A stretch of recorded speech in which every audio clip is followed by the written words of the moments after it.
Hi everyone, Ashley here. How you doing? I just wanted to do a quick video on Zoho Flow, which is Zoho's automation platform. At the end of last year, that's 2023, have to remember what year I'm in. At the end of 2023, they added an update to Zoho Flow, which added 3 new automation triggers, which I'm going to talk to you about now. If you've never heard of Zoho Flow, it's Zoho's automation platform. It's like Zapier, if you've ever heard of that, or Integromat, I think is another one, and I think there's another one called Make.com. And basically, these applications, they let you connect applications together that aren't normally connected. Like you could say, every time I receive an email, which is my trigger in Gmail, then take an attachment, if there is one, and put it into Dropbox, for example. So those two applications aren't normally connected, but through a third-party application like Zoho Flow or Zapier, you can make that connection. There's lots of other use cases for it, and especially if you're using the Zoho ecosystem, if you're using Zoho One, it's great for connecting the different applications. Although there are existing integrations between them, sometimes they don't do exactly what you want. So if you've got Zoho Flow, you can really take advantage of that, and you can do really complex automations and trigger multiple events and create documents and all kinds of things and populate spreadsheets just by using Zoho Flow from the data that you already have in your system. So with that said, what we had originally was 3 triggers. We had an app trigger, a schedule trigger, and a webhook trigger.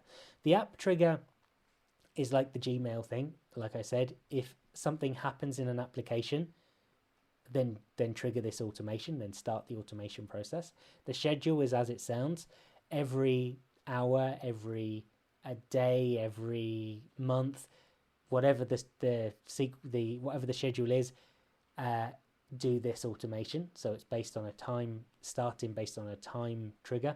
And then webhooks are basically application based triggers, which some applications will have built in. So if an action takes place in that application, if there's a feature to do this, if it has a webhook feature, it will send information to a URL, and in this case it would be sending it to Zoho Flow. So that is kind of like the application trigger, but sometimes you come across applications which maybe aren't in here, they're not already in here, or whatever the scenario is. You can't use an application trigger, or you can't use a schedule trigger, but the application has a webhook, so you can send the information that way based on an action happening in that other third-party software. So hopefully I haven't made that too complicated. Then we got 3 more at the end of last year, and that's what this video is about. We got a URL trigger, an email trigger, and an RSS feed trigger. So a URL trigger is kind of the reverse of the webhook, where the webhook is sending information to Zoho Flow when something happens. The URL one is the reverse. On a specific schedule, go and check this URL and see if something changed. The example that Zoho give of that on their website is, let's say you've got an app that manages your e-commerce store. You could have an API, so an access point, into your application through a specific URL that gives information on the current stock levels. So we can say, using this URL trigger, every hour, go and check this URL and tell me what the stock is. I don't really see a use for that in my business at the moment, but I might in the future. But at the moment, I mean, it's there. It's a nice to have.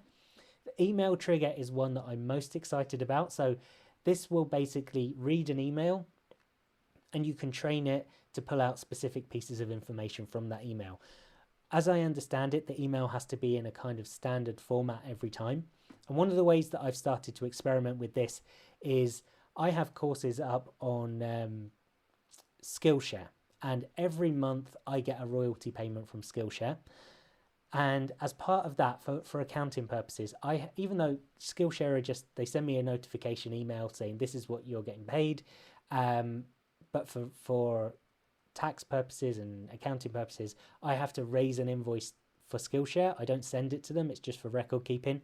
And that means I have to wait for the email to come in, then I have to go into the accounting software, create an invoice and put in the details. But now with this, in theory, because that email is standard every week, every month, I can train it to look at that specific value, the month that it's in, how much it's for in dollars, how much it's for in euros, and take that information from the email and then create the invoice by itself. I have tested it and it has worked. So that's the one that I think I'm going to be able to find a lot of scenarios where that'll be useful. Then the last one there is an RSS feed.